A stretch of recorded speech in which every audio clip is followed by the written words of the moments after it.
Saudações a todos os alunos do curso de licenciatura e bacharelado em Química da Universidade Federal do Espírito Santo. Sejam todos muito bem-vindos a mais uma videoaula da disciplina de Análise Instrumental.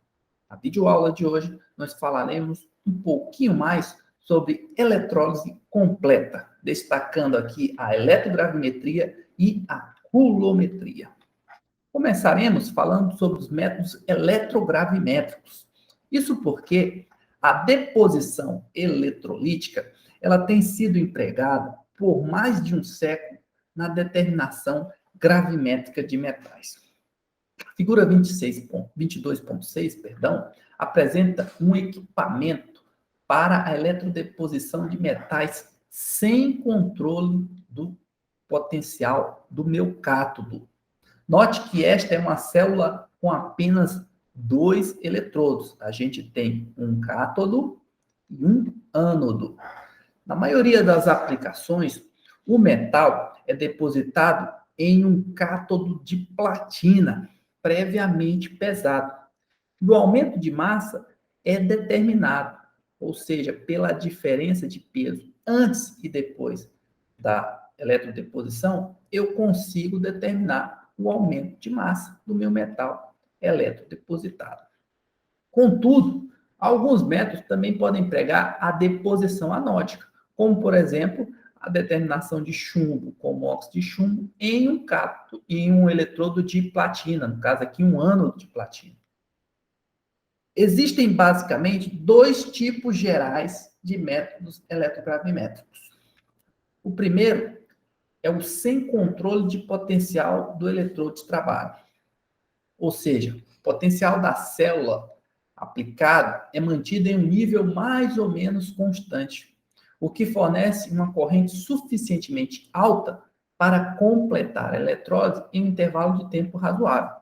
Nesse tipo de método, a gente só precisa de 2 eletrodos. O segundo é com potencial do eletrodo de trabalho controlado. Também são conhecidos como métodos potenciostáticos. Nele, o potencial do eletrodo de trabalho é mantido em um nível constante contra um eletrodo de referência. Ou seja, nesses métodos potenciostáticos, nós trabalhamos com 3 eletrodos. Os procedimentos nos quais não é exercido nenhum controle de potencial do eletrodo de trabalho usam, portanto, equipamentos mais simples e baratos e exigem pouca atenção. A tensão aplicada é ajustada com um potenciômetro R, que fornece uma corrente de vários décimos de ampere. Então, a voltagem é mantida próximo do nível inicial até que se considere a deposição completa. No detalhe, vocês podem observar a ampliação aqui do meu cátodo, que é uma rede, na verdade, tá bom? Que tem um tamanho de 6 centímetros e um diâmetro de 2 a 3 centímetros. Por que ele tem essa conformação? Para aumentar a superfície ativa do meu cátodo e promover uma maior eletrodeposição. Idealmente, um metal depositado eletroliticamente, ele deve apresentar algumas características, tais como ser fortemente aderente, ser denso, uniforme, não sofrer reação com o ar atmosférico e poder ser lavado seco e pesado sem perda mecânica. Bons depósitos metálicos são finamente granulados e têm um brilho metálico, como esse aqui, que é de cobre, um filme de cobre titânio, que vocês podem visualizar nessa microscopia eletrônica de varredura. Por outro lado, precipitados esponjosos, na forma de pó ou flocos, são frequentemente menos puros e menos aderentes que os depósitos finamente granulados. Os principais fatores que influenciam as características físicas de depósitos são, portanto, a densidade de corrente, a temperatura e a presença de agentes complexantes. Geralmente, os depósitos são formados sob baixas densidades de corrente. Valores de densidade de corrente usados são inferiores a 0,1 miliampere por centímetro quadrado. Além disso, essa deposição é feita com uma agitação suave. Por razões não óbvias, os metais depositados a partir de soluções de complexos metálicos, usando como ligante a amônia ou o íon cianeto, formam filmes mais uniformes e aderentes que os depósitos realizados a partir de íons metálicos simples. Já o efeito da temperatura é imprevisível e precisa ser determinado empiricamente. Na prática, a eletrólise sob um potencial de célula constante, ela limita-se à separação de cátions facilmente redutíveis, daqueles que são mais difíceis de ser reduzidos que o íon hidrogênio ou o íon nitrato. Para exemplificar, nós temos aqui na figura 22.7 uma eletrodeposição de cobre 2+, em ácido sulfúrico, tá bom? Onde nós temos em A variação da corrente com o tempo, e em B nós temos a variação, um gráfico de potencial aplicado versus tempo, onde a gente pode ver o comportamento da queda IR e do potencial do meu cátodo. Inicialmente, nós aplicamos um potencial constante de menos 2,5 volts. Esse potencial gera uma corrente de 1,5 ampere que vai decrescendo com o tempo. Percebam que, à medida que ocorra aqui o tempo, aplicando esse potencial, eu tenho um decréscimo da minha corrente, um decréscimo da minha queda IR e um aumento ou uma variação do meu potencial do cátodo para valores mais negativos, do positivo para mais negativos. Mas vamos destrinchar essa imagem.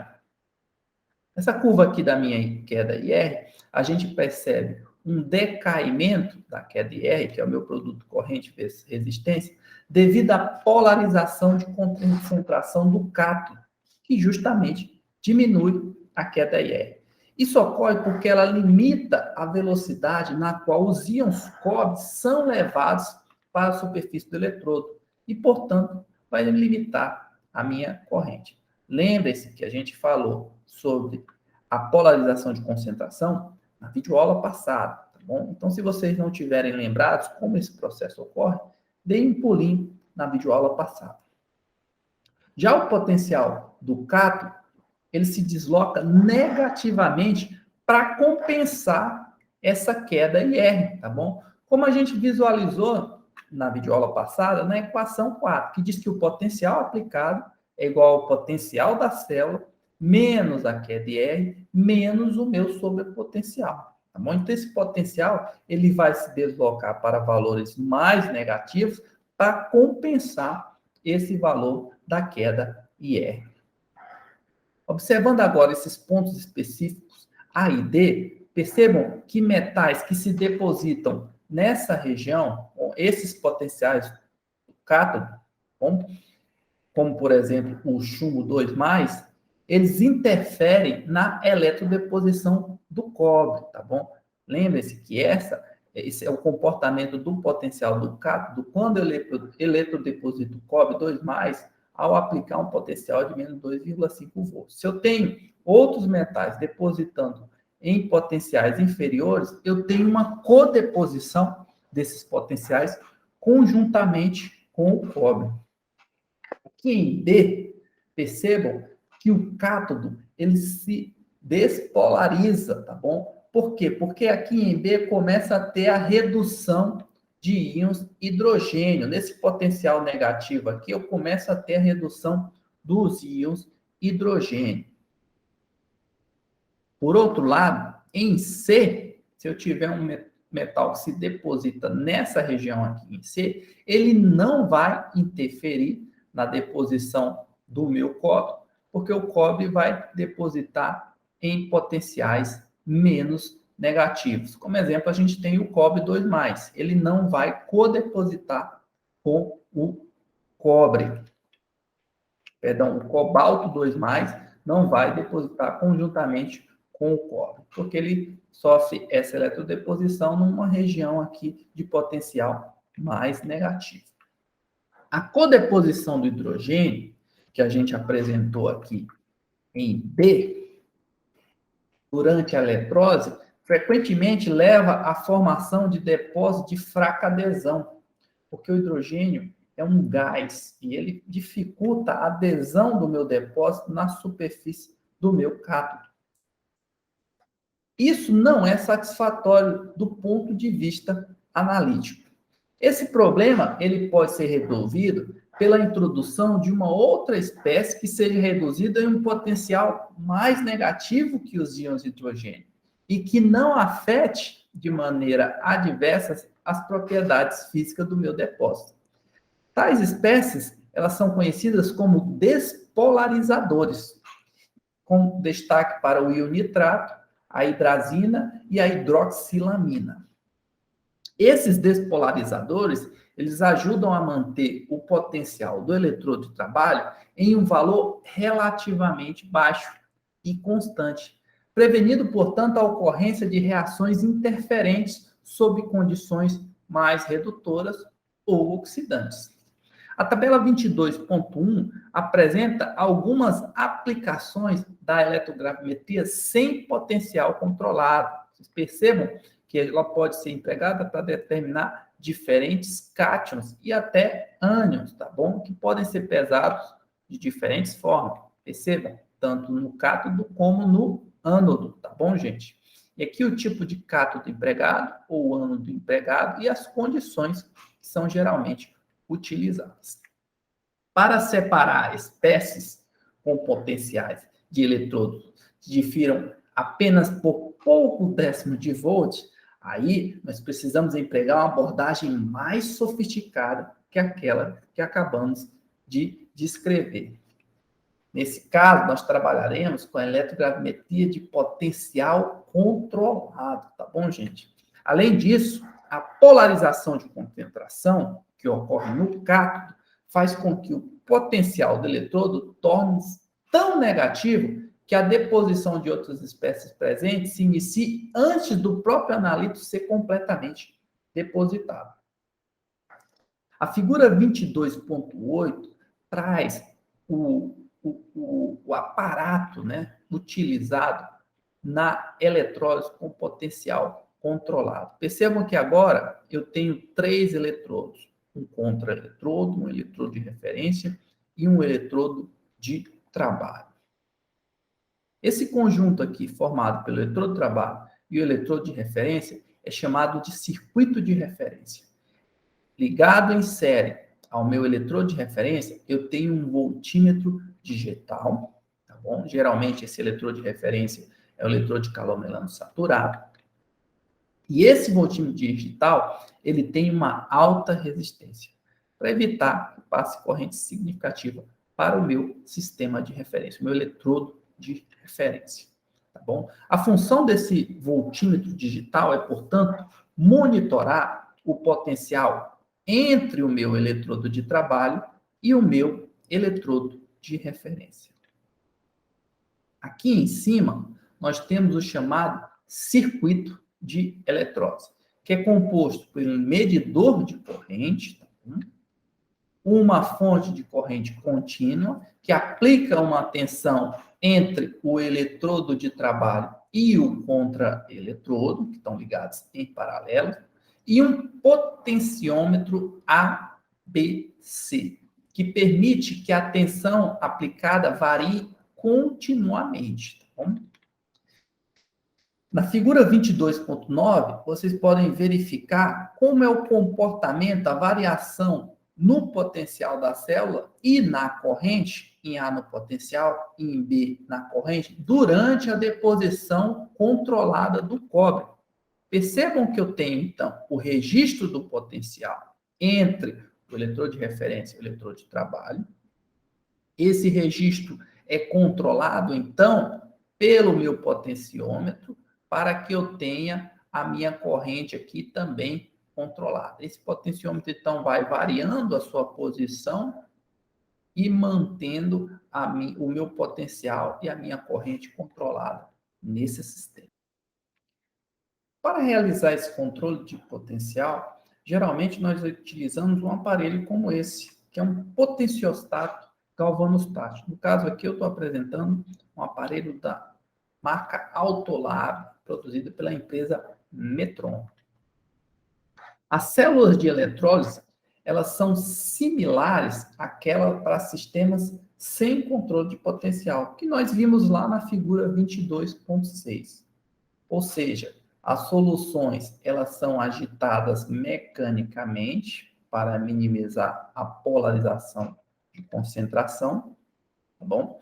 E nessas células, alguns metais, como bismuto, zinco e galho, não podem ser depositados diretamente sobre a platina, o meu cátodo de platina, sem causar danos ao meu eletrodo.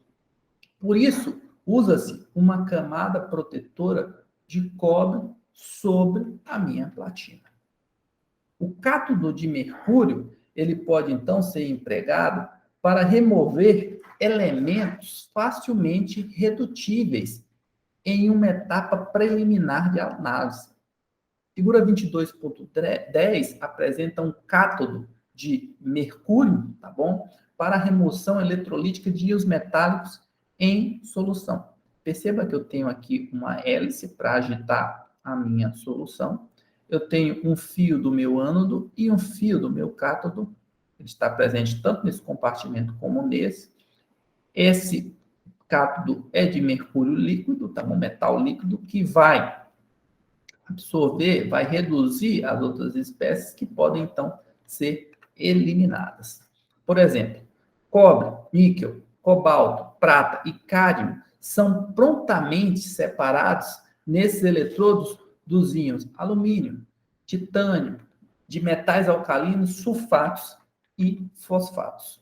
Os metais depositados se dissolvem em mercúrio, formando as chamadas amálgamas, tá bom? Com pouca liberação de hidrogênio. Isso porque a gente tem uma alta sobrevoltagem do hidrogênio no meu eletrodo de mercúrio. A tabela 22.2 apresenta algumas aplicações da eletrólise com potencial controlado para a determinação de diversos metais, usando o eletrodo de calomelano saturado em diferentes eletrólitos, tá bom? Aqui nós temos também que essa determinação pode ser feita na presença de outros metais, usando, por exemplo, esse sistema com o eletrodo de mercúrio, que elimina esses possíveis contaminantes. Falando agora um pouquinho sobre os métodos coulométricos, nós sabemos que eles são realizados por meio da medida da quantidade de carga elétrica requerida para converter uma amostra de analito quantitativamente a um diferente estado de oxidação. Em contraste com os métodos gravimétricos, os procedimentos coulométricos são geralmente rápidos e não requerem que o produto da reação eletroquímica seja um sólido passível de ser pesado. Os métodos coulométricos são tão exatos quanto os procedimentos gravimétricos e volumétricos convencionais. Além disso, eles podem ser facilmente automatizados. Os métodos coulométricos e gravimétricos, eles compartilham a vantagem comum de que a constante de proporcionalidade entre as quantidades medidas e a massa do meu analito, ela pode ser calculada a partir de constantes físicas exatamente conhecidas, as quais podem eliminar a necessidade de ser feita uma calibração com padrões químicos. Nesse caso aqui, a carga elétrica é a base de outras grandezas elétricas, como a corrente, a voltagem e o potencial. Sabemos que a carga de um elétron, ou de um próton, é definida como sendo 1,6022 vezes 10 a menos 19 coulombs.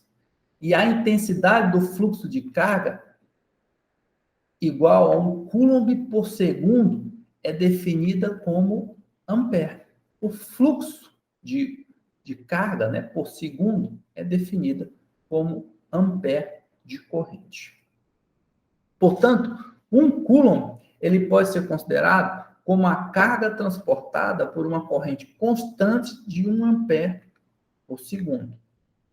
Coulomb é a quantidade de carga elétrica necessária para produzir 0,001111800 gramas de prata metálica a partir de íons pratas. Essa é a definição da minha unidade, Coulomb. A carga, que a gente representa aqui por Q, que resulta de uma corrente constante, representada aqui por I maiúsculo, I que é dada em amperes, por tempo em segundos. Ou seja, carga é igual a corrente vezes o tempo. Lembrando que a corrente está em ampere, o tempo em segundo. Para correntes variáveis, representadas aqui por I minúsculo, a carga é dada por uma integral, ou seja, integralizando a equação 5, de 0 a t, eu tenho, então, que a carga é igual a corrente variável vezes o tempo, de 0 a t segundos. O Faraday é a quantidade de carga que corresponde a 1 mol de elétrons, ou seja, 6,022 vezes 10 a 23 elétrons. Como cada elétron tem uma carga de 1,6022 vezes 10 a menos 19 Coulomb, o Faraday é igual a 96.485 coulombs. E ele tem esse nome em homenagem a um dos físico-químicos mais importantes de sua época, o senhor Michael Faraday. Ele deu origem à chamada Lei de Faraday, que relaciona a quantidade de analito, representada aqui por Na, com a carga. Temos, então, que a quantidade de analito é igual a carga dividido por N vezes F, onde N é a quantidade de elétrons na minha semi-reação de interesse. Para exemplificar essas informações, trazemos aqui um caso prático, onde nós temos que uma corrente constante de 0,800 ampere é empregada para depositar cobre no cátodo e oxigênio no ânodo de uma célula eletrolítica. Pedido, então, para você calcular a massa de cada produto formado após 15,2 minutos, supondo que não ocorre nenhuma outra reação redox nesse processo. Vamos, então, à resolução. As duas reações envolvidas, então, são a redução do cobre 2+, para cobre 0, a custos de 2 elétrons, e a formação do oxigênio no ânodo, a partir da oxidação da água, às custas da liberação de 4 elétrons. Temos, portanto, que 1 mol de cobre equivale a 2 mols de elétrons, e 1 mol de oxigênio correspondem a 4 mols de elétrons, são equivalentes a 4 mols de elétrons. Substituindo esses dados, então, na minha equação 5, que diz que a carga é igual à corrente vezes o tempo, nós temos que a carga vai ser igual a 0,800 ampere vezes 15,2 minutos. A gente vai usar aqui um fatorzinho de conversão para converter de minutos para segundos, tá bom? E chegamos, então, ao valor de carga de 729,6 ampere por segundo, ou seja, 729,6 coulombs.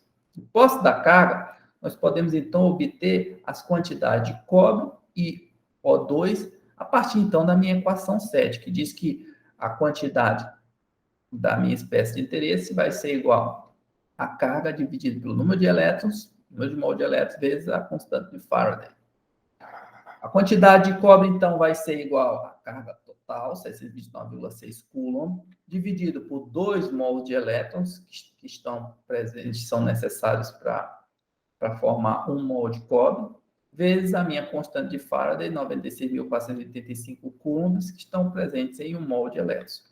Cancelo coulomb com coulomb, mol de elétron por mol de elétron, e chego, então, à quantidade de cobre como sendo 3,681 vezes 10 a menos 3 mols de cobre.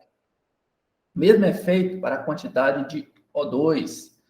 Usamos a mesma carga, 629,6 coulombs, que foi calculada na etapa 1, Dividimos aqui pelo número de mols de elétrons, 4 mol de elétrons para 1 mol de O2, vezes 96.486 coulomb para 1 mol de elétrons, cancelamos coulomb com coulomb, mol de elétrons por mol de elétrons, e chegamos a uma quantidade de O2 equivalente a 1,890 vezes 10 a menos 3 mols de O2. Por fim, a gente vai determinar as massas que correspondem a essas quantidades de substância para cobre e O2. Ou seja, a massa de cobre vai ser igual a 3,681 vezes 10 a menos 3 mols de cobre, vezes outro fator de conversão. 1 mol de cobre equivale a 63,55 gramas de cobre. Cancela o mol de cobre com mol de cobre, chega a uma massa de 0,240 gramas de cobre.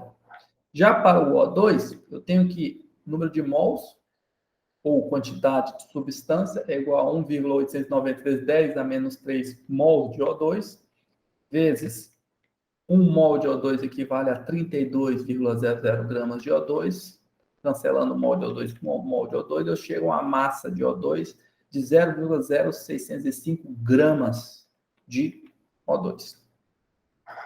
Dois métodos foram, então, desenvolvidos com base na medida da carga.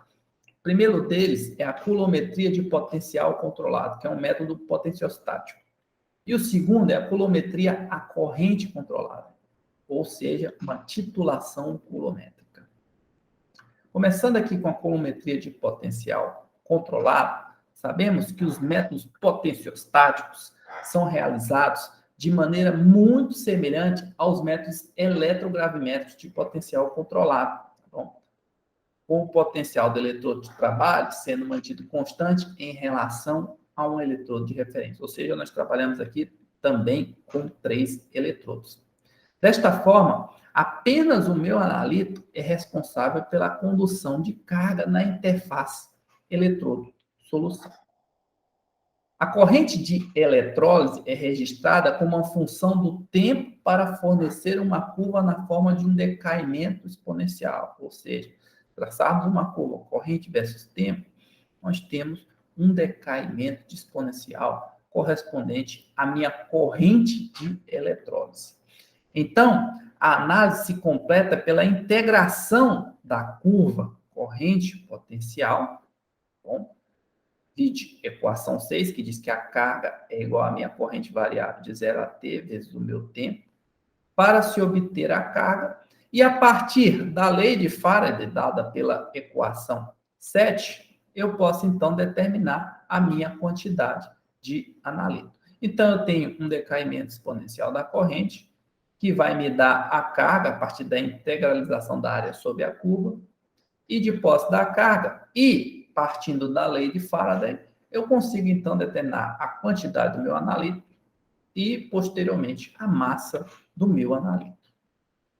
A instrumentação necessária para a coulometria potenciostática, ela é composta por uma célula de eletrólise, e aqui nós temos 2 modelos, aqui uma com rede de platina, bom, ou com um poço de mercúrio. Os demais elementos são bem comuns, semelhantes ao que já foi apresentado anteriormente. Destaque aqui para essa entrada para gás inerte, a gente tem também um agitador, eletrodo de referência de calomelana, tá bom? Uma torneira de teflon para captar o poço de mercúrio. A gente tem também, dentro da instrumentação, um potenciostático, para fazer o controle do potencial, um dispositivo para determinar a carga consumida pelo analito, que é chamado coulômetro, ou seja, é uma instrumentação bem simples. Os métodos coulométricos de potencial controlados, eles têm sido empregados na determinação de mais de 55 elementos de compostos inorgânicos. Diversos métodos têm sido descritos para a deposição de mais de uma dezena de metais em um cátodo de mercúrio. A coulometria de potencial controlado, ela também oferece possibilidade para determinações eletrolíticas, inclusive síntese de compostos orgânicos. Para exemplificar, a gente tem aqui a determinação eletrolítica do ácido pícrico a partir da sua redução. Para exemplificar a coulometria de potencial controlado, nós temos aqui um caso prático, que diz o seguinte: o ferro 3, presente em 0,8202 gramas de uma amostra, ele foi determinado pela redução coulométrica a ferro 2 em um cátodo de platina. Pede então para calcular a porcentagem de sulfato de ferro 3, que tem a massa molecular de 399,88 gramas por mol na amostra, se 103,2775 coulombs foram requeridos para promover a redução. Para resolver esse probleminha, o primeiro passo é saber que 1 mol de sulfato de ferro consome 2 mol de elétrons. Aplicando essa informação à equação 7, que diz que a quantidade de substância equivale à carga dividida pelo número de mols de elétrons vezes a constante de Faraday, nós chegamos a quantidade de sulfato de ferro é igual à carga descrita no enunciado do meu exemplo, ou seja, 103,2775 coulombs, dividido por 2 mol de elétrons, são necessários para formar aqui o meu sulfato de ferro 3, tá bom? Vezes a minha constante de Faraday, 96.485 coulombs por mol de elétrons. Cancelo o coulomb com coulomb, mol de elétrons com mol de elétrons. Tem, então, que a quantidade de sulfato de ferro 3 é igual a 5,3520 vezes 10 a menos 4 mols de sulfato de ferro 3. O passo seguinte é converter de quantidade de substância para massa. Para isso, a gente vai usar aqui um fator de conversão que a partir da minha massa molecular. Isso porque 1 mol de sulfato de ferro equivale a 399,88 gramas de sulfato de ferro. Posso cancelar, então, mol de sulfato de ferro com mol de sulfato de ferro e chego a uma massa de sulfato de ferro equivalente a 0,21401 gramas de sulfato de ferro 3. Por fim, eu posso, então, calcular aqui a minha porcentagem de sulfato de ferro 3. Basta eu pegar a minha massa de sulfato de ferro 3, dividir pela massa da amostra e multiplicar por 100%. Chega, então, a um valor de 26,09%. Na sequência, nós vamos falar sobre titulações coulométricas.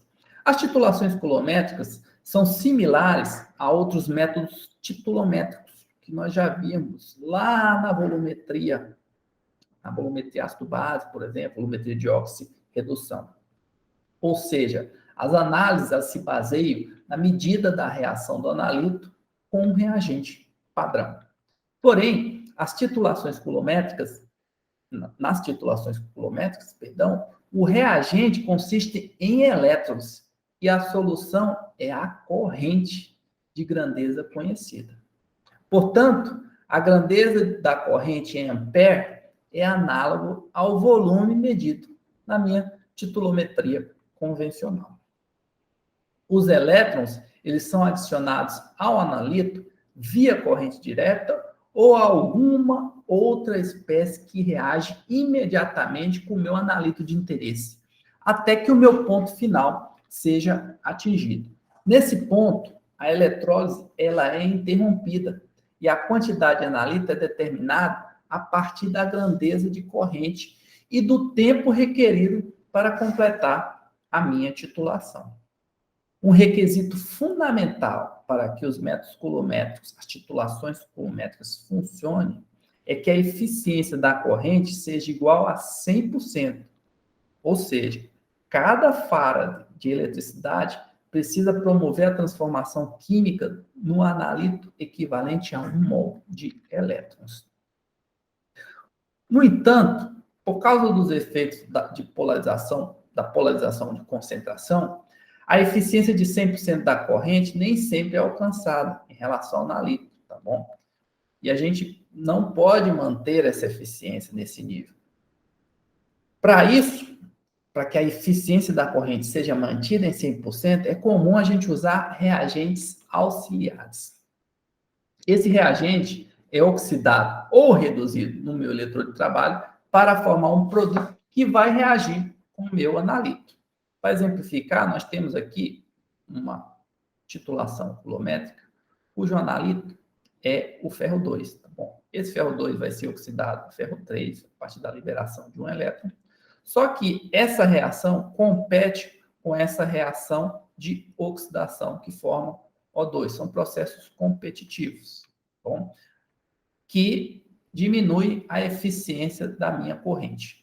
Porém, se eu adicionar um reagente auxiliar, como o sério 3, que vai ser oxidado na superfície do eletrodo a sério 4, por ter um potencial menor do que o meu processo competitivo, o sério 4 formado aqui nessa reação com reagente auxiliar vai reagir com o meu ferro 2 remanescente, que não reagiu durante a polarização do meu sistema, consumindo esse ferro 2 e tendo, então, uma resposta com 100% de eficiência da minha corrente. A figura 22.13 apresenta um diagrama representativo de um aparato usado em titulações coulométricas, tá bom? Esses tituladores coulométricos comerciais, eles são totalmente eletrônicos e geralmente são controlados por computador. Percebam que as titulações coulométricas, elas são realizadas com uma fonte de corrente constante, tá bom? Que é chamada de galvanostato.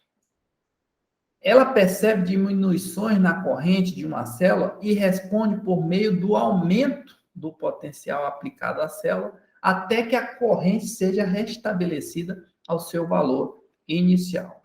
Nós temos, então, um medidor de corrente que percebe essas variações na corrente e ele vai aplicando um potencial maior para restabelecer a corrente necessária para realizar o meu processo eletroquímico. Tá bom? Então, o medidor de corrente faz essa medida da corrente. A fonte de corrente ela vai ter uma corrente superior a 200 miliamperes, tá bom? E a gente tem um cronômetro, já que a gente precisa determinar aqui a relação corrente-tempo para determinar a carga. Nós temos, então, um cronômetro e a corrente da célula iniciando simultaneamente, com essa chave nessa posição.